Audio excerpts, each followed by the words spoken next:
48 Laws of Power. User 48 Laws of Power.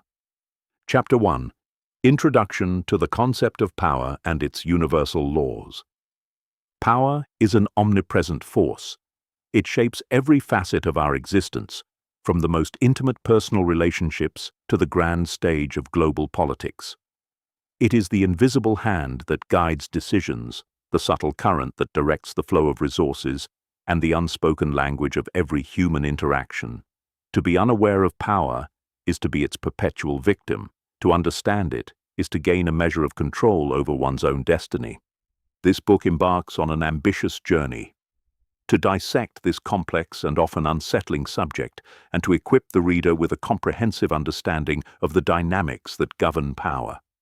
It does so by distilling centuries of historical wisdom, psychological insight, and political strategy into 48 distinct laws. Each law is a principle, a tool designed to provide a strategic advantage in the endless quest for influence and control. At its core, power is about influence and control. It is the ability to make things happen according to your will, to shape the perceptions and actions of others, and to secure your own position against the inevitable challenges that will arise.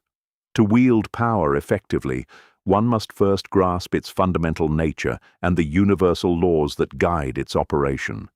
This is not a modern invention. Throughout history, from the ancient empires of Rome and China to the sprawling corporations of the 21st century, power has been the driving force behind both monumental achievements and profound atrocities. Those who understand its subtleties rise to prominence. Those who do not, or who choose to ignore them, often find themselves at the mercy of those who do. The psychological foundations of power are as significant as its historical manifestations. Power dynamics in their essence boil down to human behavior and the intricate dance of interpersonal interaction. Why do individuals seek power? The motivations are varied.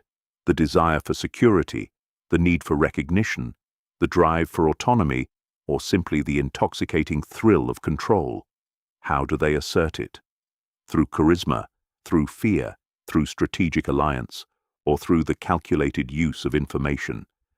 And how do they react when their power is threatened? With aggression, with cunning, with retreat, or with a desperate gamble? Understanding these psychological underpinnings allows one to navigate these dynamics with greater skill and foresight. The book delves into the motivations and machinations that drive power seekers, offering a nuanced and often unflinching view of human nature. In contemporary society, the laws of power are as relevant as they have ever been, perhaps even more so. Our hyper-connected, information-saturated world amplifies the effects of power dynamics, making mastery over them even more crucial. In the workplace, power struggles play out in promotions, project approvals, and the subtle jockeying for position. In social circles, influence is wielded through reputation, social capital, and the ability to shape narratives. On digital platforms, power is concentrated in the hands of those who control the algorithms, the data, and the attention of millions. Understanding these universal laws can provide a significant edge, helping individuals not only to achieve their own goals, but also to protect themselves from the manipulations of others who are playing the same game. One of the most fundamental premises of the book is that power is neither inherently good nor evil. It is a tool. It is an instrument. Like fire, it can warm a home or burn it to the ground. The way one uses this tool determines the outcome. The same strategic thinking that allows a leader to inspire a nation and guide it through a crisis can also be used by a tyrant to oppress and destroy. Hence, the study of power must be approached with a profound sense of ethical responsibility. Mastering power involves not only recognizing opportunities for influence, but also understanding the moral implications of one's actions. It requires a constant self-awareness, a vigilant examination of one's own motives, and a clear-eyed assessment of the potential consequences. In summary, this introduction to the concept of power and its universal laws serves as a crucial foundation for everything that follows. By framing power as an essential and inescapable component of human interaction, grounded in both the lessons of history and the truths of psychology, the book invites the reader to take a deeper, more reflective, and more strategic approach to the power dynamics that surround them. It underscores the importance of mastering these laws, not merely for personal gain, but for navigating the complex social landscapes of today's world with wisdom, skill, and a measure of grace. Chapter 2. Laws on Strategy and Tactical Maneuvering in Power. The pursuit of power is not for the passive or the faint of heart. It requires a sharp mind, a steady nerve, and a deep understanding of strategy and tactical maneuvering. This chapter delves into the foundational laws that govern how one navigates the complex chessboard of power, drawing on lessons from history's most successful and most notorious players. One of the most essential and delicate laws is Law 1. Never outshine the master. This principle is deceptively simple. Always make those above you feel comfortably superior. In your desire to impress and succeed, never go so far that you inadvertently threaten the position or the ego of your superior.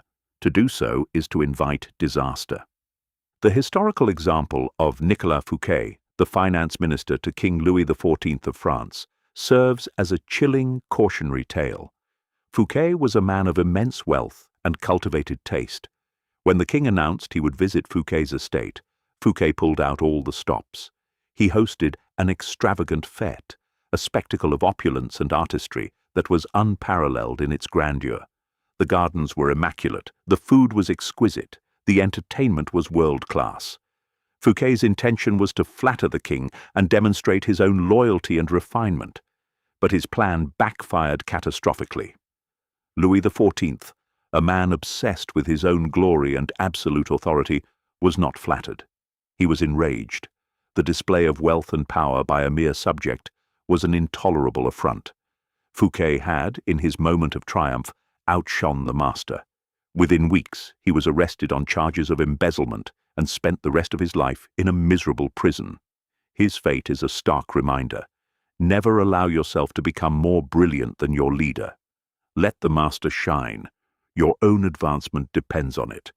This law is not merely an ancient relic. In modern corporate settings, it plays out every day. An overly ambitious employee who consistently outperforms their manager, who takes credit for team successes, or who publicly corrects a superior's mistake, is signing their own termination papers.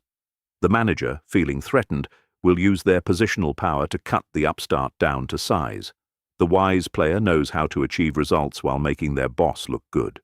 They share credit, they defer publicly, and they ensure their own brilliance is always framed as a reflection of their leader's excellent guidance. Law 3.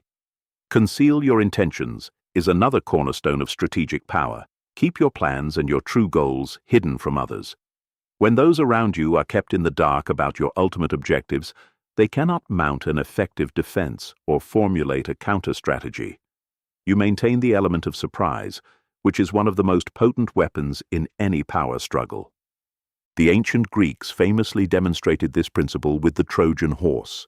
After a decade of fruitless siege, the Greeks appeared to give up, sailing away and leaving behind a giant wooden horse as a supposed offering to the gods.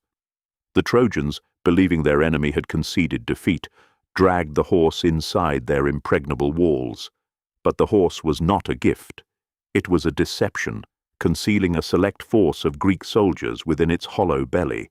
Under cover of night, they emerged, opened the gates for their returning army, and sacked the city.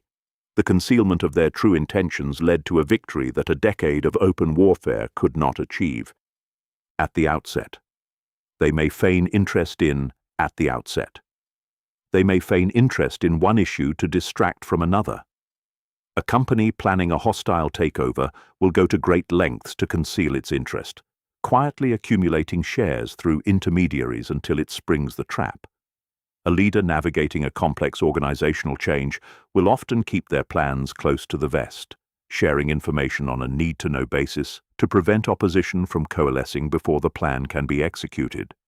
The more you reveal, the more vulnerable you become. Cultivate an air of mystery. Law 15. Crush your enemy. totally speaks to a harsh but crucial reality in power dynamics. This is not about advocating for physical violence in the modern world, but about a strategic principle. Leave your adversaries no room to recover, regroup, and retaliate. If you leave them a spark, they may one day fan it into a flame that consumes you. Julius Caesar understood this principle after his victory in the Roman Civil War. He did not simply defeat his rival Pompey, he pursued Pompey's remaining forces across the empire, systematically eliminating any potential for a renewed challenge.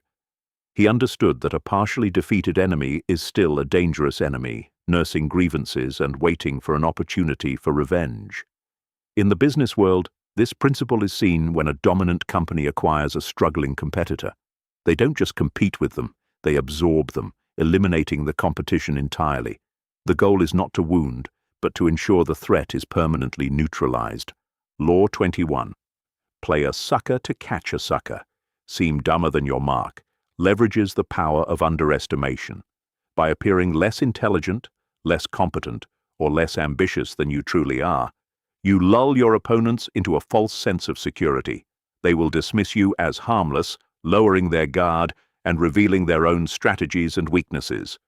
This gives you the perfect vantage point from which to strike. Winston Churchill was a master of this tactic during World War II. In the early years of the war, with the Nazi war machine seemingly unstoppable, Churchill was often perceived by his adversaries as a relic of a bygone era, a bumbling alcoholic has-been. The Axis powers underestimated his resolve, his cunning, and his strategic genius. While they dismissed him, Churchill was secretly forging the Grand Alliance with the United States and the Soviet Union, laying the groundwork for the eventual defeat of the Nazis. He played the sucker, and in doing so, caught them all. For those seeking to implement these strategic principles in their own lives, practical application is key. Law 17. Keep others in suspense. Cultivate an air of unpredictability. Advises against being too predictable. Humans are creatures of habit, and predictable people are easy to control. By being occasionally inconsistent, by doing the unexpected, you keep those around you off balance. They cannot anticipate your moves, and this constant state of uncertainty gives you a powerful edge. In negotiations, never reveal your full hand. In social interactions, keep people guessing about your true feelings and intentions. Law 7. Get others to do the work for you, but always take the credit, is a masterful strategy for conserving your own energy while maximizing your gains. Use the knowledge, skills, and labor of others to achieve your goals. Delegate, form alliances, and leverage the talents of your team. Then, when success is achieved, ensure that you are seen as its primary architect. This is not about stealing credit in a crude way, but about positioning yourself as the leader, the visionary, the one who made it all possible. The Roman leader Machiavelli advocated for this, understanding that a prince's power is amplified when he uses the talents of others while remaining the central figure to whom all success is attributed. Finally, Law 29. Plan. All the way to the end stresses the absolute necessity of foresight. Power is not a game of short-term gains. Every action has consequences, and the failure to anticipate them is a recipe for disaster. Before making any significant move, think several steps ahead. Consider the possible reactions of your allies and enemies. What are the second-order and third-order effects of your decision? Leaders who consider the long-term implications of their strategies are far better positioned to avoid pitfalls and ensure sustained success. They do not just react to events, they shape them. These laws form a strategic toolkit for anyone seeking to navigate the intricate web of power dynamics. By studying the successes and failures of those who came before, and by understanding the timeless principles that guided their outcomes, you can equip yourself with the knowledge to not only survive, but to thrive in the relentless game of power. Chapter 3. Interpersonal Dynamics and Manipulation Techniques. Power is not exercised in a vacuum. It is enacted through relationships, through the subtle and not so subtle interactions between individuals. Understanding the nuances of interpersonal dynamics and the techniques of manipulation is crucial for anyone looking to navigate the complex currents of human interaction. This chapter focuses on the laws that govern social influence, providing a blueprint for gaining control and maximizing influence over others. These laws often reveal the more pragmatic and at times darker aspects of human nature, but they are grounded in both historical precedent and psychological reality. Law 6, court attention at all costs, underscores a fundamental truth. In the battle for power, visibility is everything. To be ignored is to be rendered powerless. Your influence is directly proportional to the amount of attention you command. Therefore, you must do whatever it takes to be the center of attention, to ensure that all eyes are on you. The great showman P.T. Barnum understood this principle instinctively. He was a master of self-promotion, a genius at generating buzz. He understood that any publicity was good publicity.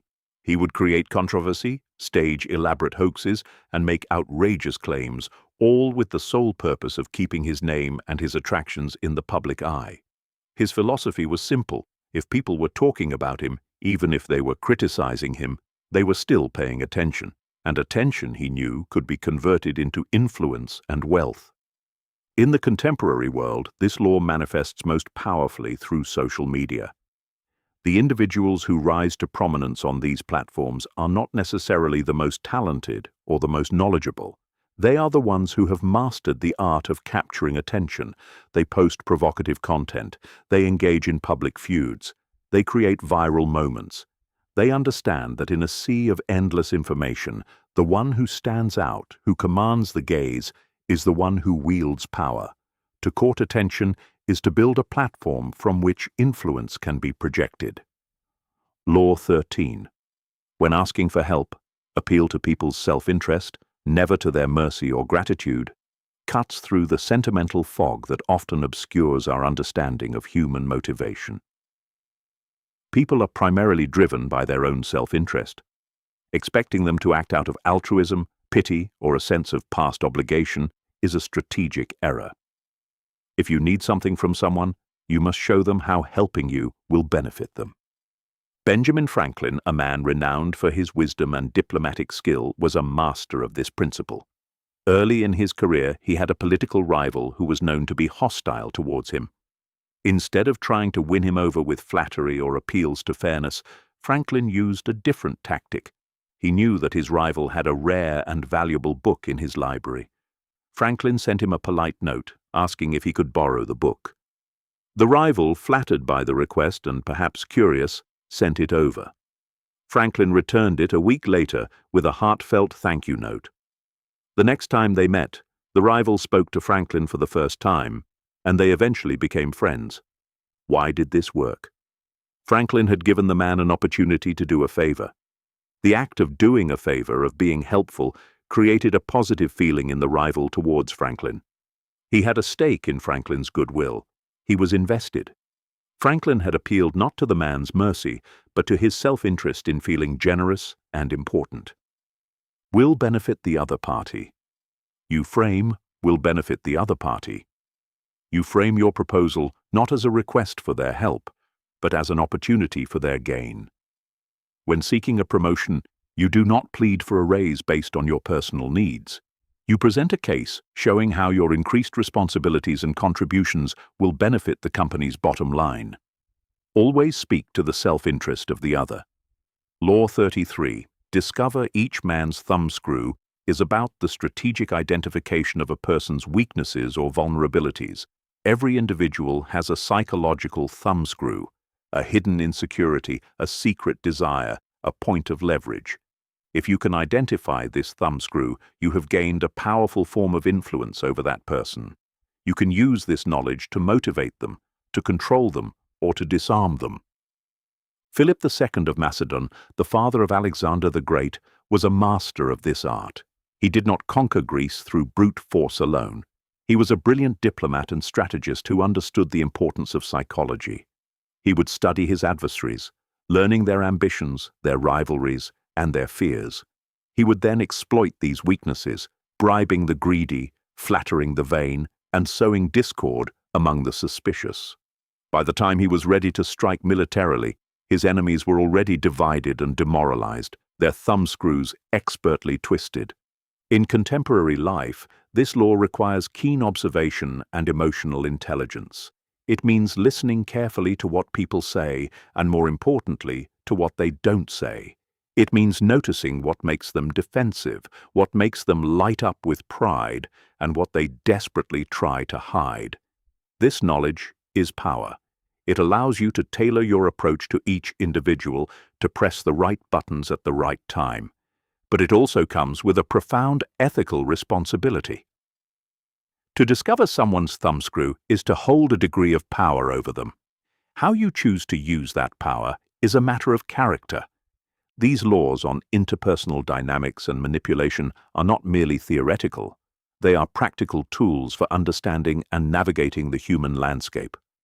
By recognizing the importance of attention, by appealing to self-interest, and by identifying the hidden levers of motivation in others, you equip yourself with the skills to build influence, forge alliances, and protect yourself from those who would use the same techniques against you.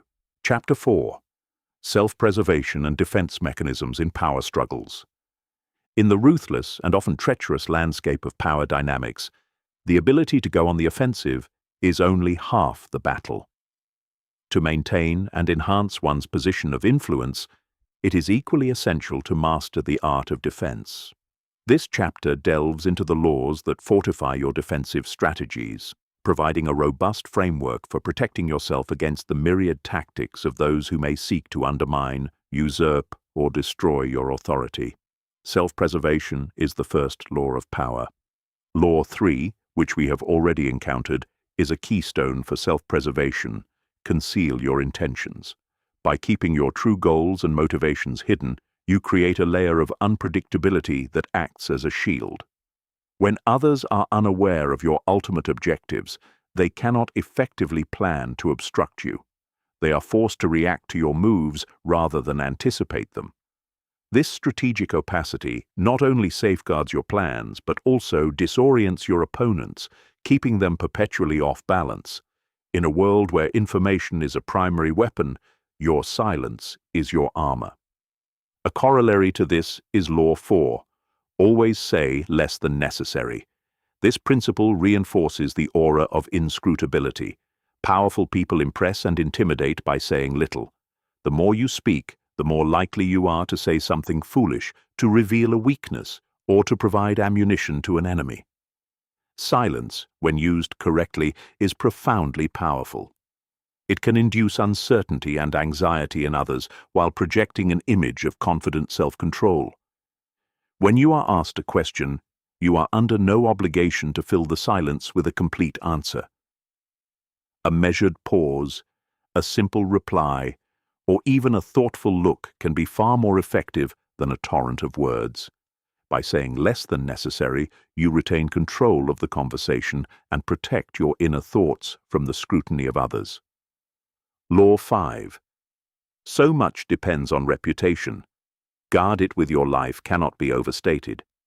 In the theater of power, your reputation is everything. It is the foundation upon which your influence is built. It is the lens through which others perceive your every action. A strong reputation can serve as both a shield and a sword. It can intimidate potential adversaries and attract loyal followers. Conversely, a tarnished reputation makes you vulnerable to every attack. You must protect your reputation zealously. This means being proactive in building a positive image and being ruthless in defending it from slander and defamation. Any attack on your reputation must be met with a swift and decisive response. Clarify misunderstandings, rebut false accusations, and expose the motives of your detractors. Do not let a small stain spread. In the age of social media, where information travels at lightning speed, the importance of reputation management has only intensified.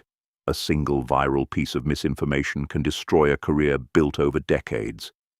Guard your reputation with your life, because in many ways it is your life. Law 23. Concentrate your forces is a defensive principle of strategic economy. Your resources, your time, your energy, your attention, are finite. You cannot defend against every potential threat from every direction. The wise player concentrates their forces on the most critical areas, the most dangerous enemies, the most vital assets. Do not dissipate your power by spreading yourself too thin. Identify the core of your position and fortify it. Focus your defenses where the threat is greatest. By concentrating your forces, you create an unbreachable stronghold, a center of power that can withstand any assault. Law 11. Learn to keep people dependent on you is a powerful defensive and offensive strategy. To maintain your position, you must ensure that others cannot function easily without you. The more dependent they are on your skills, your knowledge, your resources, or your patronage, the less likely they are to move against you. Your security is directly tied to your indispensability. This principle is seen throughout history. A powerful minister or advisor often ensures that the ruler cannot rule without them. They become the gatekeeper of information, the sole interpreter of complex affairs. In a corporate context, an employee who is the only one who understands a critical system or who holds the keys to key client relationships has built a powerful form of job security. They have made themselves indispensable. To attack them would be to invite chaos. Cultivate this dependence, but do so subtly. You want to be needed, not resented. Your goal is to become the linchpin, the one person without whom the entire machine would grind to a halt. Law 10. Infection. Avoid the unhappy and unlucky serves as a principle of prudent association. In the realm of power, the company you keep has a profound impact on your own position. Emotions and fortunes are contagious. To associate with those who are perpetually unhappy, constantly in trouble, or chronically unlucky is to invite their misfortune to rub off on you. Their negativity can drain your energy. Their problems can consume your resources, and their tarnished reputation can stain your own. This is not about a lack of compassion, but about strategic self-preservation.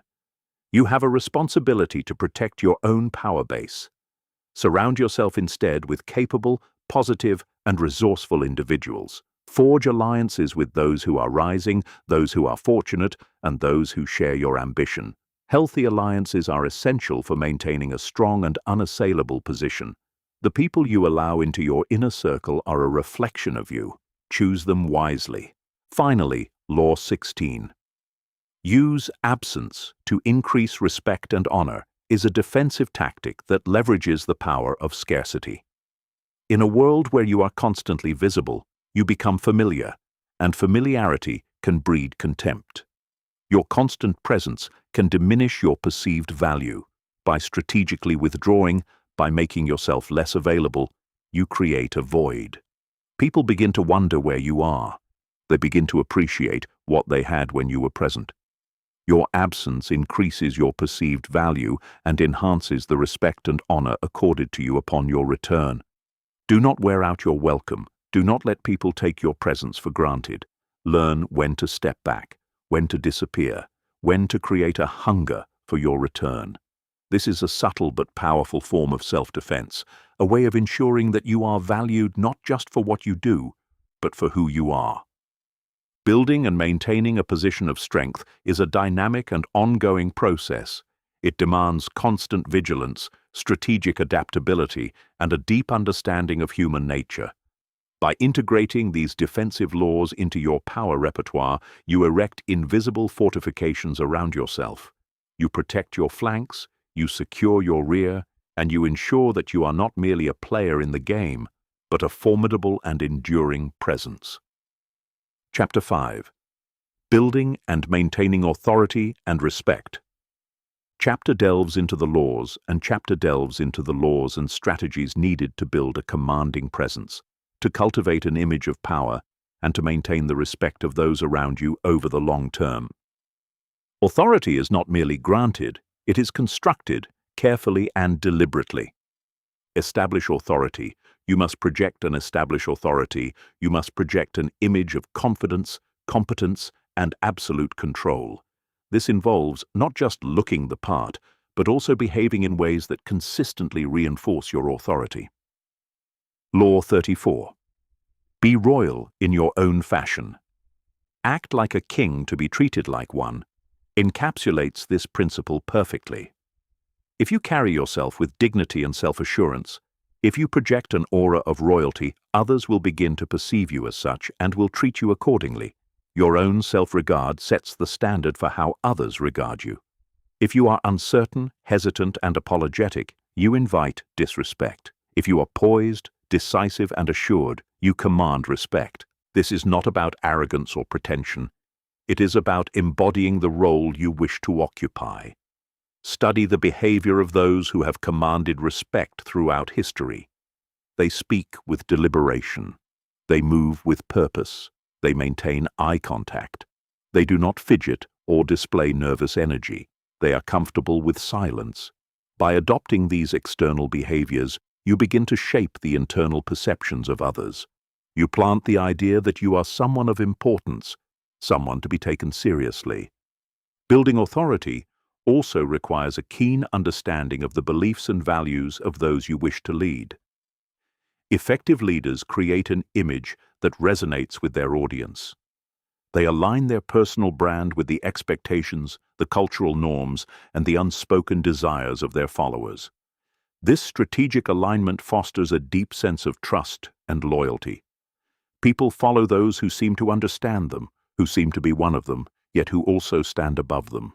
Law 5, which we have already discussed in the context of defense, is equally vital for offense. So much depends on reputation. Guard it with your life. Once you have built a reputation, you must maintain it with unwavering vigilance. Your reputation is the narrative that surrounds you, the story that people tell themselves about who you are. A solid reputation serves as a protective shield and a powerful amplifier of your authority. This means being proactive in shaping the narrative. You cannot afford to be passive about how you are perceived. Cultivate stories that illustrate your strength, your wisdom, and your fairness. Ensure that your accomplishments are known, but do so with a subtle hand, allowing others to spread your fame. And when your reputation is attacked, respond with decisive force. A stain on your reputation is a crack in your armor. React, they cannot rely on you. If you say react, they cannot rely on you. If you say one thing and do another, you appear duplicitous and weak. Cultivate a stable and predictable image that reassures those around you. This does not mean you must be rigid or inflexible. It means that your core principles and your fundamental character should be a source of stability for your followers. They should know what you stand for, and they should trust that you will stand for it consistently. Strategic generosity and displays of magnanimity also play a vital role in consolidating authority. Generosity, when used correctly, is a powerful tool for creating goodwill and loyalty. A leader who is just, who rewards loyalty, and who shows compassion in times of need reinforces their image as a benevolent and worthy figure.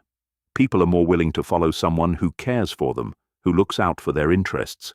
However, this generosity must be carefully balanced with a demonstration of strength and firmness. Kindness must never be mistaken for weakness.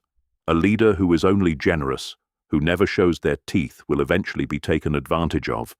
The truly effective leader knows when to be the stern parent and when to be the nurturing one.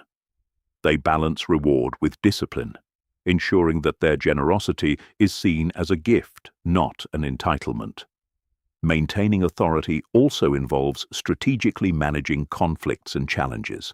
When your authority is contested, you must neutralize the threat effectively, but you must do so without appearing vindictive or overly aggressive. This requires a delicate balance of assertiveness and diplomacy. A public temper tantrum can destroy a carefully constructed reputation. A quiet, firm, and just resolution, on the other hand, can actually enhance your standing.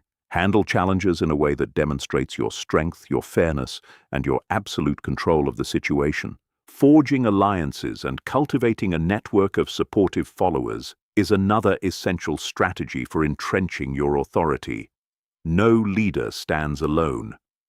A loyal base of supporters who are invested in your success creates a powerful buffer against opposition.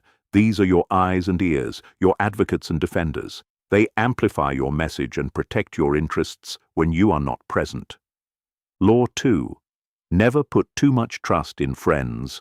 Learn how to use enemies offers a nuanced perspective on this. While cultivating allies is crucial, blind trust in friends can be dangerous. Friends may become jealous, or they may feel entitled. Enemies, on the other hand, can sometimes be more useful. A former adversary who has been won over can become a fiercely loyal ally, precisely because they have proven themselves. And sometimes, the presence of a common enemy can be the most powerful force for uniting your own followers. Finally, continuous self-improvement and adaptation are essential for long-term authority. The world changes. Circumstances evolve. A leader who rests on their laurels, who clings to outdated methods and ideas, will eventually be swept aside. The ability to learn, to grow, and to adapt to new challenges signals to others that you are not only competent, but also resilient. It demonstrates that you are capable of leading through turbulence and change, which is the ultimate test of authority. In essence, building and maintaining authority and respect is a continuous process of careful construction and vigilant maintenance. It is about managing appearance, perception, and reputation with meticulous attention.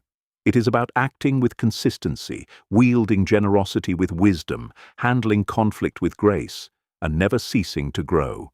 By adhering to these principles, you establish a formidable presence, a figure who commands respect and inspires loyalty in every arena of life. Chapter 6. Psychological Insights and Ethical Considerations of Power. Understanding the complexities of power dynamics requires not just tactical acumen and strategic foresight, but also a deep well of psychological insight. The pursuit and exercise of power are ultimately driven by the human mind with all its intricate motivations, hidden fears, and profound desires. This chapter delves into the psychological underpinnings of power, exploring the inner forces that drive individuals toward it, and grapples with the profound ethical questions that arise when one chooses to wield it. From a psychological perspective, power dynamics are rooted in fundamental human needs. The desire for control is a primary driver. In a world that is often chaotic and unpredictable, the ability to exert control over one's environment and over other people provides a deep sense of security. Power offers a buffer against the anxieties of existence. The need for recognition is another powerful motivator. To have power is to be seen, to be acknowledged, to matter. It feeds the ego and validates one's sense of self-worth. This is why public humiliation can be more devastating than physical punishment. It attacks the very core of our identity. The quest for power is often, at its heart, a quest for significance. And then there is the simple, visceral thrill of winning. For some, power is a game, and the exercise of influence is its own reward. The strategic outmaneuvering of an opponent, the successful execution of a complex plan, the feeling of being in the driver's seat, these can be intoxicating experiences. Recognizing these motivations in yourself and in others allows you to understand the actions of those around you and to anticipate their moves within the power game. You can see the insecurity behind the bluster of a rival, the hunger for approval driving a subordinate, the fear of obsolescence motivating a superior. This psychological insight is a form of power in itself. It allows you to navigate the human landscape with greater empathy, but also with greater strategic precision. However, with this insight comes a profound ethical responsibility. The book provides powerful strategies that can be highly effective, but it also invites, indeed compels, reflection on the moral questions associated with wielding power. The techniques of manipulation, deception, and strategic exploitation, while often effective, are fraught with ethical dilemmas.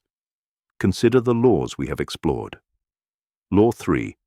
Conceal your intentions is a strategy of deception. Law 13. Appeal to self-interest can be a form of manipulation. Law 33. Discover each man's thumbscrew involves exploiting vulnerabilities. The potential for harm inherent in these methods is significant. They can damage trust, destroy relationships, and cause profound psychological pain. They raise the perennial ethical question, can the ends ever truly justify the means? History is replete with examples of power abused, where the relentless pursuit of control led to tragic consequences.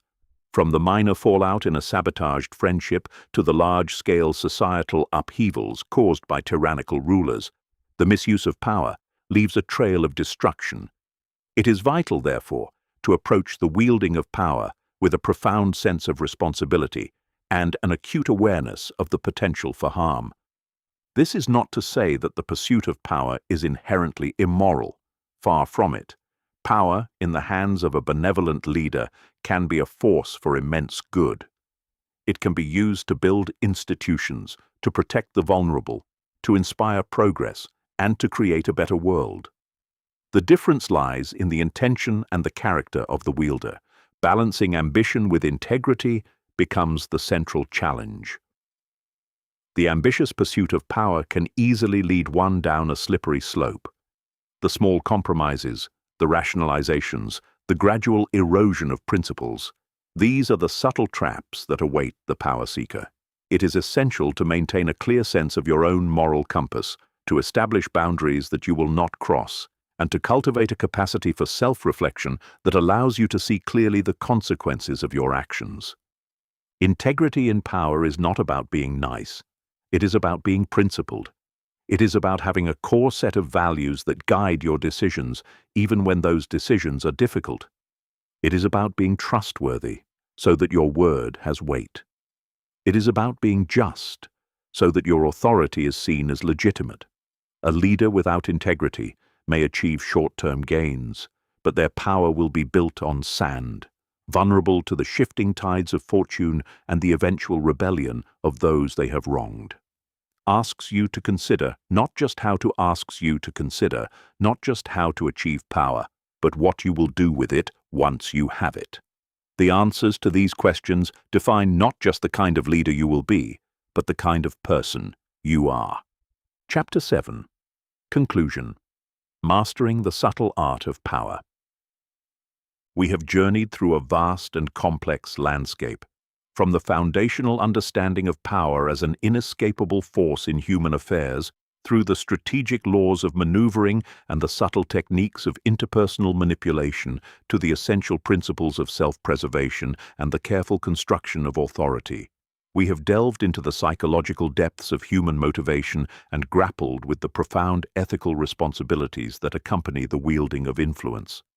Now, in this concluding chapter, we must synthesize these lessons and consider what it truly means to master the subtle art of power. Mastering the art of power is not about memorizing a list of 48 rules and applying them mechanically. Such an approach would be brittle and ultimately self-defeating.